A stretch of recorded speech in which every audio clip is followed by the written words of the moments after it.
They don't have anybody who can take over the game anymore. Pierce used to be able to do that. He can't do that now. Orlando. This frustrates the hell out of me. Vince Carter doesn't get it. Vince Carter doesn't get it, and he never will. This is the best situation he could have asked for. This is the best team he's ever played for by far. This is an amazing situation for him, and he doesn't get it. He's not playing team-type basketball. He's not driving to the hoop. He sits back and takes jumpers and threes that are not good shots, shooting a horrible percentage, not feeding Dwight Howard down low. And, you know, I know a lot of things have been said about Dwight Howard's ability to shoot the ball, but he shoots 60%.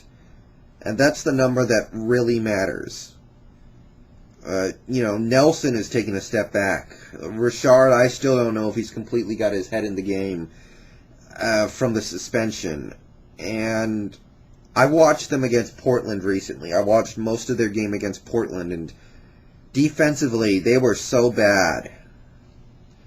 And last year, you know, that was where they made their bones on the defensive end. That's how they got to where they did, and this year they're just not doing it.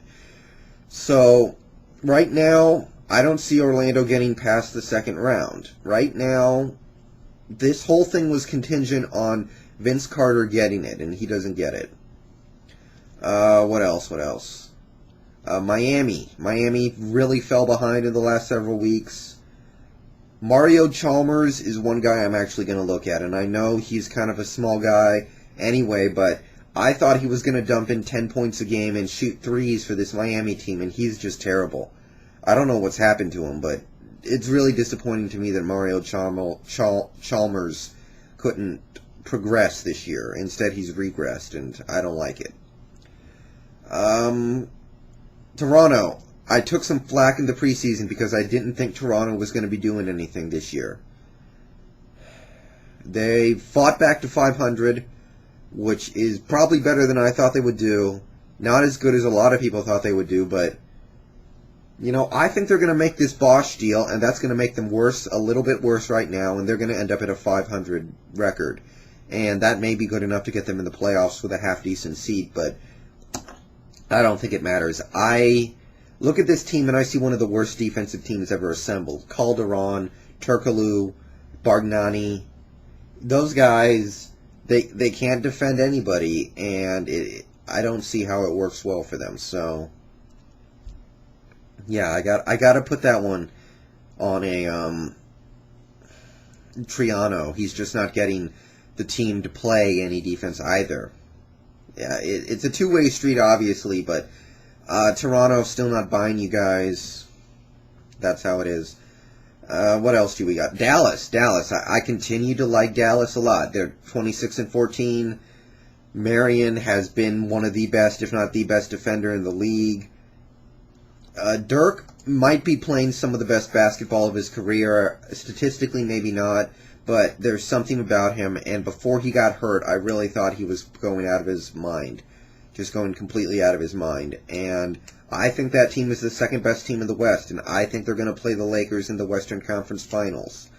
They do need to maybe get a little better at home. They maybe need to, I don't know specifically what it is. They could use a little more of a spirit of attacking the basket, but for the most part, I really like Dallas. I like them more than I do Denver. And Denver, you know, they have a lot of aspects that I do like, but their big man situation, it's very thin, and if they have one injury to Nene, Kmart, or Birdman, they're completely screwed. They just don't have depth there, so that concerns me about Denver.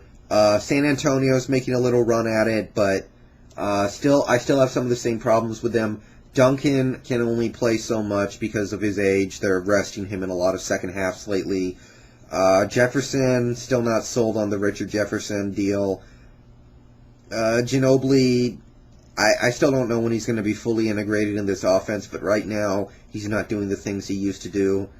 And Popovich has gone completely insane with some of this stuff. He's playing Richard Jefferson at power forward and DeJuan Blair at center, and it's not working. He needs to get another power forward that he likes. he needs to get Matt Bonner more minutes. I don't know what it is, but he's going too small. And against Memphis the other night, it killed them because of offensive rebounds for the Grizzlies. Portland, I want to give huge props to Portland. They're playing tough through all these injuries, and with these injuries, some of these players have realized how good they are and what their role should be.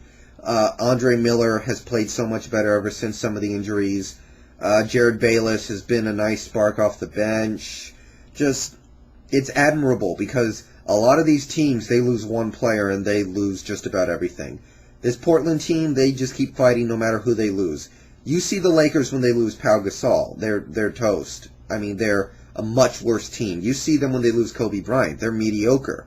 This Portland team, they're not going to take that. They're not going to accept that. So, big ups to them. I'm going to leave it at that for now. I've talked a lot of basketball now, so I'm going to stop at that. So, see you guys later.